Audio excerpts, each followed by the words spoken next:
Hello guys, welcome to my YouTube channel PCS सब। तो कैसे हैं आप लोग?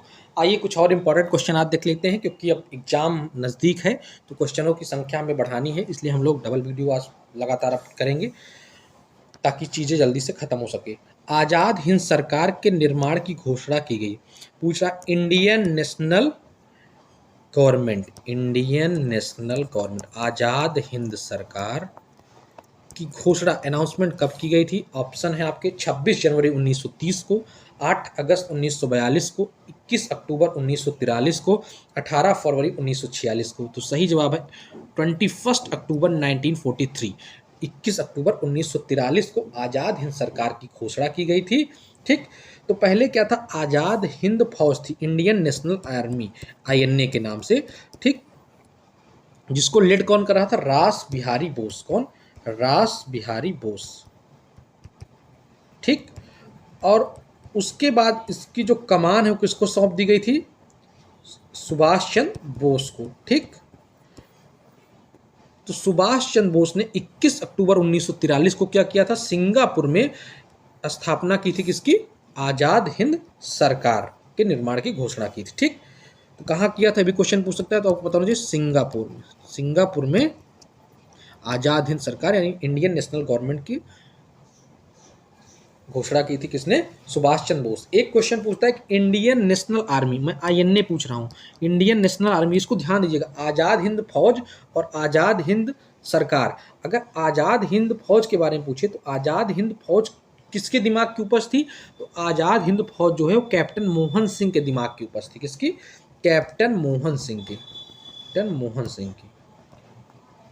ये आज़ाद हिंद फौज, इंडियन नेशनल आर्मी की बात मैं कर रहा हूँ। लेकिन अगर पूछे आज़ाद हिंद सरकार यानी इंडियन नेशनल गवर्नमेंट, तो उसकी घोषणा किसने की थी? उसको किसने बनाया था? तो सुभाष चंद्र बोस ने। और कब अनाउंसमेंट किया था? 21 अक्टूबर 1943 को, 21 अक्टूबर 1943। और उसके पहले कौन थे आज़ाद हिंद फौज के अध्यक्ष या लीड कौन कर रहे थे? रास बिहारी बोस। ठीक, नेक्स्ट 1943 में आज़ाद हिंद फौज अस्तित्व में। देखिए पूछ रहा है आज़ाद हिंद फौज, पूछ रहा है तो कहाँ? जापान, तत्कालीन बर्मा, तत्कालीन मलाया, सिंगापुर में। तो सिंगापुर में ही दोनों बना था, आज़ाद हिंद फौज और आज़ाद हिंद सरकार भी। ठीक, भारतीय स्वतंत्रता लीग के एक सम्मेलन बुलाया, बैंकॉक, सुभाष चंद्र बोस। ठीक, नेक्स्ट आईएनए यानी Indian national army, Azad Hind फौज किसके दिमाग की उपज थी और किसने इसकी स्थापना की थी? वही मैंने जो ऊपर बताया। आपके ऑप्शन है सुभाष चंद्र बोस, डॉक्टर मनमोहन सिंह, चंद्रशेखर, भगत सिंह। डॉक्टर मोहन सिंह। तो इसका सही ऑप्शन है डॉक्टर मोहन सिंह। तो ऐसे याद कर लीजिए कि मनमोहन प्राइम मिनिस्टर जो थे वो उन्होंने आज़ाद हिंद फौज की स्थापना की। कुछ को रिलेट कर लीजिएगा तो याद हो जाएगा। फॉरवर्ड ब्लॉक की स्थापना किसने की? पूछ रहा है who established forward block? Subhash Chandra Bose, Rajendra Prasad, Bhagat Singh, B R Ambedkar. तो सुभाष चंद्र बोस ने फॉरवर्ड ब्लॉक की स्थापना की थी। कब? 1939 में। फॉरवर्ड ब्लॉक, देखिए क्वेश्चन कई बार आए हुए देख सकते हैं। देखिए हुआ क्या, 1938 में हरिहरापुर सेशन हुआ था कांग्रेस का। थोड़ा मैं इधर साफ साफ लिखता हूँ। 1938 में क्या हुआ? हरिहरापुर सेशन हुआ कांग्रेस का। ठीक, और उस सेशन के जो प्रेसिडेंट थे कौन थे? आपको पता होगा, सुभाष चंद्र बोस, एससी बोस। ठीक, फिर उसके बाद 1939 में फिर से इलेक्शन होने वाला था कांग्रेस के प्रेसिडेंट यानी कांग्रेस अध्यक्ष के लिए। गांधी जी चाहते थे कि पट्टाभी सीतारमैया लड़े। कौन? पट्टाभी सीतारमैया। वो सुभाष चंद्र बोस के सपोर्ट में नहीं थे, लेकिन सुभाष चंद्र बोस चाहते थे कि वो दोबारा कंटेस्ट करें इलेक्शन और लड़े। गांधी जी के सपोर्ट में कौन था? पट्टाभी सीतारमैया। ठीक, तो गांधी जी पट्टाभी सीतारमैया को सपोर्ट कर रहे थे। वीएस कौन था इधर? सुभाष चंद्र बोस। और इलेक्शन होता है किसका? प्रेसिडेंट का। और सुभाष चंद्र बोस दोबारा जीत जाते हैं। ठीक, सुभाष चंद्र बोस फिर से जीत जाते हैं। सोचिए सुभाष चंद्र बोस की देखिए कितनी उस समय प्रख्यात थे वो, कितना उनका दबदबा था कि गांधी जी के कैंडिडेट पट्टाभी सीतारमैया को हरा देते हैं और फिर से बन जाते हैं प्रेसिडेंट ऑफ कांग्रेस। लेकिन जब देखिए वैचारिक मतभेद हो चुका था पहले से ही, तो धीरे धीरे चीज़ें सही से चल नहीं रही थी। तो इसीलिए सुभाष चंद्र बोस क्या करते हैं? कर देते हैं रिजाइन। किससे? प्रेसिडेंटशिप से यानी अध्यक्ष पद से, और साथ ही साथ कांग्रेस से। दोनों से इस्तीफा दे देते हैं 1939 में और बनाते हैं वो अपना एक नया दल जिसे बोलते हैं फॉरवर्ड ब्लॉक। ये पूरी घटनाक्रम है जो मैंने आपको बताया। ठीक, समझ में आ गया। नेक्स्ट देखते हैं। अगला क्वेश्चन है कि सुमेलित करिए, इसमें मैच द फॉलोइंग का क्वेश्चन है। देखते हैं क्या है match the following. Bardoli, Chauri Chaura, Yerwada, Noakhali, ये किस जगह से रिलेट करते हैं ये आपको मिलाना है। आपके ऑप्शन देख सकते हैं, महाराष्ट्र, गुजरात, पश्चिम Bengal, Uttar Pradesh.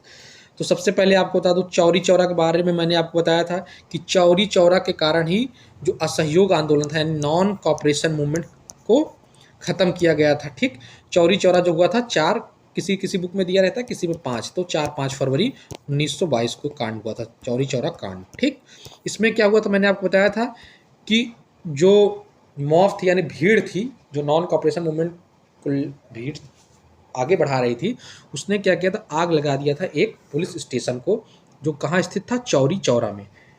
Set fire to a police station, set fire to a police station, एक पुलिस स्टेशन में आग लगा दी।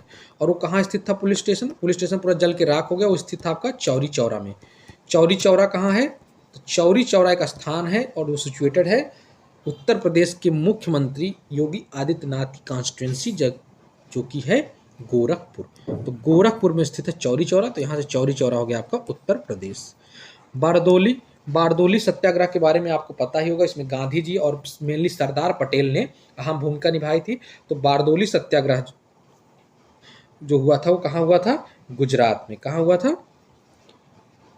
गुजरात में। 2 ऑप्शन हो गए। यरवदा, यरवदा जेल थी, तो मैंने बताया अभी ऊपर, यरवदा जेल कहाँ है? नाम से आपको पता होगा, सुना होगा जरूर, महाराष्ट्र में यरवदा जेल। ठीक, और लास्ट है नोआखाली। नोआखाली इंसिडेंट के बारे में मैंने एक वीडियो में बताया हुआ है कि क्या कैसे हुआ था।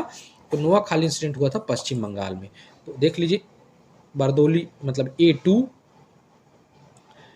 B4, C1, D3। देखिए, अगर आपको चौरी चौरा अकेले पता होता तब भी आप कर ले जाते। देखिए B1, B4, B एक ही ऑप्शन है B4 में, तो इसका सही जवाब होगा C, 2008। ठीक, देखिए 23 पुलिसकर्मी जल गए थे। ठीक, इस गांधी जी ने होकर, और इसी घटना से गांधी जी ने क्या किया था, नॉन कॉपरेशन मूवमेंट, मैंने पहले बताया हुआ है आपको कि जो असहयोग आंदोलन था उसको खत्म कर दिया था, और उससे कहा था कि एक हिमालय जैसी भूल है। ये क्वेश्चन मैंने बताया हुआ था कि जब चौरी चौरा में ये आग वाला कांड हो गया था, तो उसी के बाद गांधी जी ने कहा था कि सबने अज्ञा आंदोलन, सॉरी असहयोग आंदोलन या non cooperation movement, Hindi English में बड़ा टेक्निकलिटी होती है, उसमें मिस्टेक इधर उधर हो जाती है। तो नॉन कॉपरेशन मूवमेंट को बोला था क्या? एक हिमालय जैसी भूल, हिमालयी भूल, बहुत बड़ी भूल। ठीक, कैबिनेट मिशन भारत आया था, तो मैंने ऊपर बताया था, फरवरी 1942, मार्च 1942, अप्रैल 1942,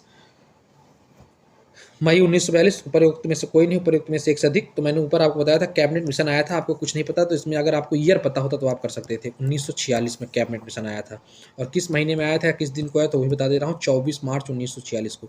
नहीं याद करना, 24 मार्च मत याद करिए, इतना याद कर लीजिए, मार्च 1946 में आया था कैबिनेट मिशन। ठीक, देखिए क्वेश्चन आया भी, देखिए मैंने जो आपसे बताया कि ईयर सेम दे सकता है, लेकिन एग्जैक्ट डेट आपको नहीं याद तो कोई दिक्कत नहीं। इसी क्वेश्चन में आप देखिए, अगर मान लीजिए सब 1946 होता कोई, तो देखिए आपके पास अगर आपको मंथ पता होता, देखिए फरवरी है, अप्रैल है, मई है, मार्च है, तो मार्च 1946। तो आपको एग्जैक्ट डेट नहीं याद है, कोई दिक्कत नहीं, आप केवल मंथ और ईयर यानी महीना और साल ध्यान देकर पढ़ लीजिए, उससे आपके डेट वाले क्वेश्चन हो जाएंगे। तो कैबिनेट मिशन के बारे में अगर हम लोग देखें, कैबिनेट मिशन जो आया हुआ था आपका 1946 में, कब आया था? 1946 में। ठीक, कैबिनेट मिशन 1946। ठीक, तो इसमें टोटल 3 मेंबर थे। कितने मेंबर थे? 3 मेंबर, 3 सदस्य थे। उनके लिए आप लोग ट्रिक याद कर सकते हैं, कॉल, कॉल मतलब फ़ोन करना, call. C for Cripps, A for Alexander, L for Lawrence. तो कैबिनेट मिशन प्लान आया हुआ था 1946, 24 मार्च 1946 को। 3 मेंबर कमेटी थी, क्रिप्स थे, कार्ल, ए से अलेक्जेंडर, एल से लॉरेंस। इसका अगर प्रेसिडेंट यानी अध्यक्ष पूछता है तो ऑप्शन हो जाएगा बीच वाला, बीच वाला अध्यक्ष होता है तो कौन? अलेक्जेंडर, क्योंकि अध्यक्ष देखिए सदैव बीच में बैठता है। तो सी क्रिप्स, ए अलेक्जेंडर, अलेक्जेंडर अध्यक्ष थे, एल लॉरेंस। अगला क्वेश्चन देखें, अगर तो सेम चीज़ पूछ रहा है कि कैबिनेट मिशन की अध्यक्षता किसके द्वारा की गई थी? लॉर्ड एटली, स्टैनफोर्ड क्रिप्स, क्लेमेंट एटली, सर पी लॉरेंस। तो इसका सही जवाब है सर पी लॉरेंस। क्वेश्चन आया हुआ था 44 बीपीएससी 2001-2, सर पी लॉरेंस।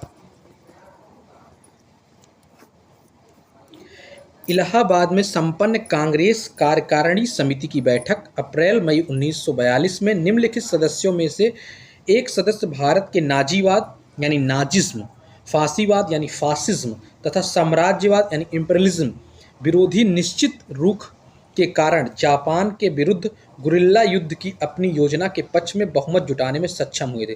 तो कौन थे जो नाजिज्म के अगेंस्ट, फासीवाद यानी फासिज्म और साम्राज्यवाद यानी इम्पीरियलिज्म, इसके विरुद्ध बहुमत जुटाने में सक्षम हुए थे? आपके ऑप्शन सुभाष चंद्र बोस, सरोजनी नायडू, मौलाना आज़ाद, जवाहरलाल नेहरू। तो सही जवाब है जवाहरलाल नेहरू। क्वेश्चन आया हुआ था 46 बीपीएससी 2003-4। नागरिक सेवाओं के लिए प्रतियोगी परीक्षा प्रणाली को सिद्धांततः स्वीकार किया गया था। यानी नागरिक सेवाएं मतलब सिविल सर्विसेज। सिविल सर्विसेज में कब कम्पिटिटिव सिस्टम यानी कंपटीशन की शुरुआत हुई थी? जो आज सिविल सर्विस के एग्ज़ाम होते हैं जिसमें हम लोग बैठते हैं, एग्ज़ाम देते हैं, जैसे आईएएस का हो गया, पीसीएस का हो गया। पहले इसमें क्या होता था, कम्पिटिटिव एग्ज़ाम नहीं होता था, यानी डायरेक्ट सिलेक्शन हो जाता था। तो इसमें कम्पिटिटिव सिस्टम कब लाया गया था, प्रतियोगी परीक्षा की प्रणाली कब लाई गई थी? ऑप्शन 1833 में, 1853 में, 1858 में, 1882 में। तो इसका सही जवाब है 1853 में। 1853 में कम्पिटिटिव सिस्टम लाया गया था किसमें? सिविल सर्विसेज में। ठीक, अब इससे क्या हुआ, कम्पिटिटिव सिस्टम क्यों लाया गया था? क्योंकि पहले क्या होता था, भेदभाव ना हो किसी भी प्रकार का, उसके लिए लाया गया था कम्पिटिटिव सिस्टम। निम्नलिखित में से किस अधिनियम के तहत लॉर्ड कॉर्नवालिस को अपनी काउंसिल के फैसलों को रद्द करने का अधिकार मिला? तो लॉर्ड कॉर्नवालिस को अपनी काउंसिल के फैसलों को रद्द करने का अधिकार किस एक्ट के तहत मिला था, पूछ रहा है। आपके ऑप्शन है रेगुलेटिंग एक्ट 1786 का एक्ट, 1793 का चार्टर एक्ट, 1813 का चार्टर एक्ट। तो इसका सही जवाब है 1786 का एक्ट ऑफ 1786 के तहत कॉर्नवालिस को अपनी काउंसिल के फैसलों को रद्द करने का अधिकार मिला। ठीक, नेक्स्ट, भारत सरकार अधिनियम 1935 ने समाप्त किया। गवर्नमेंट ऑफ इंडिया एक्ट जो 1935 में आया था, उसने क्या समाप्त किया था? प्रांतीय स्वायत्तता, प्रांतीय द्वैध शासन व्यवस्था, भारत की संघीय संरचना, जिम्मेदार केंद्र सरकार। 42 बीपीएससी। तो 1935 के एक्ट ने प्रांतीय द्वैध शासन यानी प्रोविंशियल डायरकी सिस्टम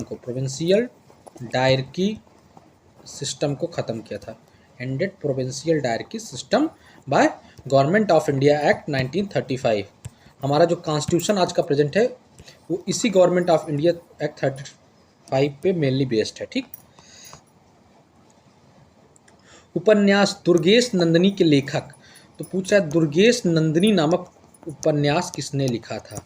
आपके ऑप्शन है रविन्द्रनाथ टैगोर, तारकनाथ गंगोपाध्याय, स्वर्ण कुमारी, बंकिम चंद्र चटर्जी। तो आपको पता होगा कि 1865 में बंकिम चंद्र चटर्जी ने अपना पहला उपन्यास दुर्गेश नंदिनी लिखा था। बंकिम चंद्र चटर्जी ने 1865 में अपना पहला उपन्यास दुर्गेश नंदिनी लिखा था। और इसके साथ ही उन्होंने एक फेमस बुक और लिखी है, आपको पता होगा, आनंद मठ। आनंद मठ को भी लिखने वाले कौन थे? बंकिम चंद्र चटर्जी। साथ ही साथ राजा सिंह, बिपवृक्ष जैसे उपन्यास लिखकर बांग्ला साहित्य को एक नई दिशा दी थी। ठीक, निम्नलिखित में से किस अखबार का प्रकाशन पटना से होता था? आपके ऑप्शन है इंडिया नेशन, पंजाब केसरी, प्रभाकर, डान। तो सही जवाब है इंडियन नेशन नामक एक अखबार था, न्यूज़पेपर था, जिसका पब्लिकेशन कहाँ से होता था? पटना से। और कौन करवाता था इसको, या किसके द्वारा शुरू किया गया था? तो दरभंगा के महाराज थे, महाराज ऑफ दरभंगा, जिनका क्या नाम था? महाराज कामेश्वर सिंह के द्वारा ये प्रकाशन होता था। कामेश्वर सिंह द्वारा द इंडिया नेशन नामक एक न्यूज़पेपर का पब्लिकेशन होता था। झंडा गीत किसने लिखा है? पूछ रहा है झंडा गीत यानी फ्लैग सॉन्ग किसने लिखा है? आपके ऑप्शन है रविन्द्रनाथ टैगोर, बंकिम चंद्र चटर्जी, मैथिली शरण गुप्त, श्यामलाल पार्षद। तो इसका सही जवाब है श्यामलाल पार्षद ने झंडा गीत लिखा है। ठीक, 1908 में बाल गंगाधर तिलक को जेल हुई थी। बाल गंगाधर को आपको पता होगा, तिलक को, बाल गंगाधर तिलक को 1908 में जेल हुई थी उनकी लेखों के कारण, जो लिखते थे ब्रिटिश शासन के विरुद्ध में। तो कितने वर्ष की जेल हुई थी? 5, 6, 7, 8। तो सही जवाब है 6 वर्षों की जेल हुई थी। और उन्हें कहाँ रखा गया था? मंडलाय जेल में, मंडलाय जेल। ठीक। भारत में प्रथम भारतीय जिन्होंने स्वाधीन भारत में गवर्नर जनरल का पद भार ग्रहण किए थे। तो पूछ रहा है कि फर्स्ट इंडियन गवर्नर, इंडियन जिन्होंने गवर्नर जनरल की पोस्ट को पाया था आफ्टर इंडियाज इंडिपेंडेंस। तो first Indian governor general after India's independence, यानी आज़ादी के बाद पूछ रहा है। ऑप्शन है Jamnalal Bajaj, C Rajagopalachari, doctor Rajendra Prasad, M A Ansari. तो सही जवाब है आपका सी राजा गोपालाचारी जो थे वो फर्स्ट इंडियन गवर्नर जनरल थे आफ्टर इंडिपेंडेंस। अगर नॉर्मली पूछता है गवर्नर जनरल कौन था तो लॉर्ड माउंटबेटन, लेकिन अगर इंडियन पूछता है तो सी राजा गोपालाचारी। अंतरिम सरकार में वित्त मंत्री कौन थे? पूछ रहा फाइनेंशियल मिनिस्टर कौन थे in the interim government. Interim government आपको पता होगा, इंटरिम गवर्नमेंट की फॉर्मेशन सितंबर 1946 में हुई थी। और पूछ रहा है कि कौन थे वित्त मंत्री यानी finance minister? Liaquat Ali Khan, Sardar Patel, M A Jinnah, Mohammad Ali Jinnah, मतलब जवाहरलाल नेहरू। उपर्युक्त में से कोई नहीं, उपर्युक्त में से एक से अधिक। क्वेश्चन 2022 में आया हुआ था, 67 पीपीएससी प्री में, लेटेस्ट क्वेश्चन है। इसका सही जवाब है लियाकत अली। लियाकत अली थे पहले वित्त मंत्री। एक क्वेश्चन बताइए आप लोग कि first law minister of independent India, Indian स्वतंत्र भारत के पहले कानून मंत्री कौन थे? First law minister of independent India, comment करके जरूर बताइएगा। First law minister of independent India यानी पहले कानून मंत्री स्वतंत्र भारत के। ठीक। नेक्स्ट, हम बहुत बड़ी भूल करेंगे यदि हम बिहार की जनता और उसके मंत्रिमंडल को लीग के नेताओं के हिंसक व असभ्य आक्रमणों के आगे आरक्षित छोड़ देंगे। वर्ष 1946 में यह बात किसने कही थी? महात्मा गांधी, जवाहरलाल नेहरू, राजेंद्र प्रसाद, सरदार पटेल। तो सरदार पटेल ने कहा था कि हम बहुत बड़ी भूल करेंगे यदि हम बिहार की जनता और उनके मंत्रिमंडल को लीग के नेताओं के हिंसक व असभ्य आक्रमणों के आगे आरक्षित छोड़ देंगे। किसने कहा था? सरदार पटेल ने। इसको आप लोग जानते रहिए। 1946 में बनी अंतरिम सरकार में राजेंद्र प्रसाद के पास कौन सा विभाग था? तो पूछ रहा है वही जो ऊपर मैंने बताया कि 1946 में क्या बनी थी? Interim government. और इंटरिम गवर्नमेंट में राजेंद्र प्रसाद के पास कौन सी पोस्ट थी? वित्त, रक्षा, गृह, खाद्य एवं कृषि। वित्त मतलब फाइनेंस, गृह मतलब होम डिपार्टमेंट, रक्षा मतलब डिफेंस, खाद्य एवं एग्रीकल्चर, कृषि यानी फूड एंड एग्रीकल्चर। तो सही जवाब है फूड एंड एग्रीकल्चर यानी खाद्य एवं कृषि। तो 1946 में इंटरिम गवर्नमेंट बनी थी। तो एक चीज़ उसमें जानते रहिए कि पीएम कौन बनाया गया था? जवाहरलाल नेहरू। और होम मिनिस्टर कौन थे? वो थे वल्लभ भाई पटेल। रक्षा मंत्रालय किसके पास था? तो बलदेव सिंह के पास। वित्त किसके पास था? तो मैंने ऊपर ही वित्त बताया किसके पास था? लियाकत अली के पास। तो फाइनेंस डिपार्टमेंट लियाकत अली के पास, रक्षा मंत्री बलदेव सिंह, गृह मैंने बताया वल्लभ भाई पटेल, सरदार वल्लभ भाई पटेल, खाद्य एवं कृषि राजेंद्र प्रसाद के पास। अगस्त 1923 के बनारस हिंदू महासभा के अधिवेशन की अध्यक्षता की थी। 1923 में जो बनारस हिंदू महासभा हुई थी, बनारस की हिंदू महासभा हुई थी, उस अधिवेशन की अध्यक्षता किसने की थी? स्वामी श्रद्धानंद, राजेंद्र प्रसाद, लाला लाजपत राय, पंडित मोहन मालवीय। मदन मोहन मालवीय ने बनारस हिंदू सभा की अध्यक्षता की थी। और इन्होंने ही बनारस हिंदू विश्वविद्यालय की स्थापना की थी। कब? 1916 में, 1960 में। अगर एक क्वेश्चन आप लोग बताइए, बिहार विद्यापीठ की स्थापना कब हुई थी? बिहार विद्यापीठ, तो गांधी जी ने बिहार विद्यापीठ की स्थापना नॉन कॉपरेशन मूवमेंट यानी असहयोग आंदोलन जो कि 1920 में शुरू हुआ था, उसी के दौरान 1921 में बिहार विद्यापीठ की स्थापना की थी। Bihar Vidyapith was established in 1921 by Mahatma Gandhi during non cooperation movement यानी असहयोग आंदोलन। ठीक। राज्य विभाग की स्थापना किसकी अध्यक्षता में हुई थी? ठीक। राज्य विभाग यानी स्टेट डिपार्टमेंट की। महात्मा गांधी जवाहरलाल नेहरू, जीबी पंत, सरदार पटेल, उपयुक्त में से कोई नहीं, उपयुक्त में से एक से अधिक। तो होम मिनिस्टर के साथ साथ राज्य विभाग के मानी जो विभिन्न राज्य थे उस विभाग के हेड कौन थे, अध्यक्ष कौन थे, तो सरदार पटेल ही थे। स्वतंत्रता पूर्व बिहार में निम्नलिखित में से एक वर्चस्वशाली जाति नहीं थी, डोमिनेंट कास्ट कौन सी नहीं थी बिहार में बिफोर इंडिपेंडेंस। ये थोड़ा टिपिकल क्वेश्चन है, जल्दी इस तरह क्वेश्चन आते नहीं है, लेकिन देख लीजिए पूछा है। भूमिहार, राजपूत, कायस्थ, कुर्मी, तो कौन थे, कुर्मी। थोड़ा ये out of the box question है, कठिन क्वेश्चन है, कठिन के रूप में। देवबंद के उस विद्वान का नाम बताइए जिन्होंने स्वतंत्रता आंदोलन में महत्वपूर्ण भूमिका निभाई थी। तो आपको पता होगा देवबंद के फेमस कौन थे, आपके ऑप्शन अबुल कलाम आज़ाद, मोहम्मद अली जिन्ना, बदरुद्दीन तैयब, चिराग अली। तो देवबंद के अबुल कलाम आज़ाद ने स्वतंत्रता आंदोलन में बहुत योगदान निभाया था, बहुत बड़ा योगदान दिया था। आपको पता होगा कि 1940 से 46 के बीच में ये कांग्रेस के प्रेसिडेंट थे, कांग्रेस प्रेसिडेंट थे, और लॉन्गेस्ट सर्विंग थी, यानी सबसे ज़्यादा दिनों तक यही अध्यक्ष थे कांग्रेस के।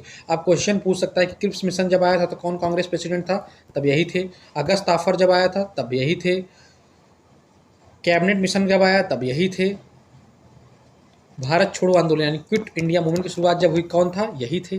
ठीक, और इन्होंने अपनी एक पुस्तक लिखा था, आप लोगों को पता होगा, अबुल कलाम आज़ाद की एक फेमस पुस्तक कौन सी, India wins freedom, Maulana Abul Kalam Azad. तो ये तो हो गए इंपॉर्टेंट क्वेश्चन, आज के लिए इतना ही रखते हैं। अब बचे हुए क्वेश्चन को पढ़ेंगे कल, मिलते हैं अगले वीडियो में। तब तक हंसते रहिए, मुस्कुराते रहिए, देखते रहिए ये सब। और अगर अभी तक चैनल को लाइक नहीं किया है, शेयर नहीं किया है, सब्सक्राइब नहीं किया तो please do like, share and subscribe for this type of other informational videos. जय हिंद, जय भारत।